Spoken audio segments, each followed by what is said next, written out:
वर्ध्यामधून breaking बातमी आहे। वर्धा शहरात 5 दिवसांपासून पाणी टंचाई असणार आहे। मुख्य पाईपलाईन लिकेज झाल्यामुळे शहराचा पाणी पुरवठा बंद करण्यात येणार आहे।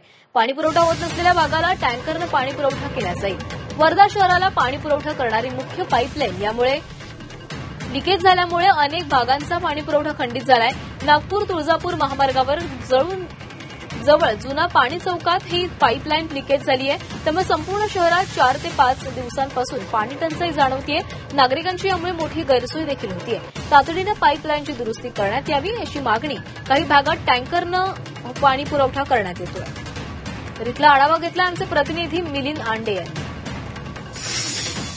मुख्य वर्धा शहराला पाणी पुरवठा करणारी पाईपलाईन लिकेज झाली आणि त्यामुळे संपूर्ण वर्धा शहराचा पाणी पुरवठा गेल्या 5 दिवसापासून बंद आहे। आपल्यासोबत अभियंता नगरपालिकेचे आहे, आपण त्यांच्याशी जाणून घेऊ। काय सांगाल, कशी परिस्थिती आहे, किती दिवसापासून पाणी पुरवठा बंद?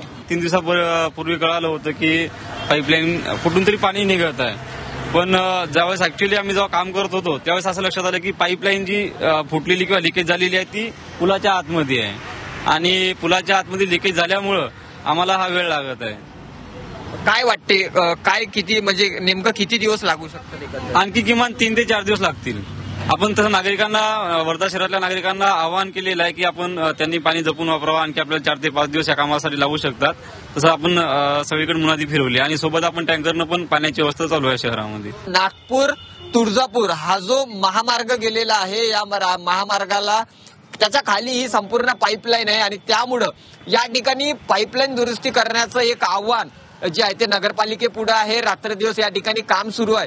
कॅमेरामॅन निखिल शिरामे सोबत मी मिलिंद आंडे, G24 तास वर्धा।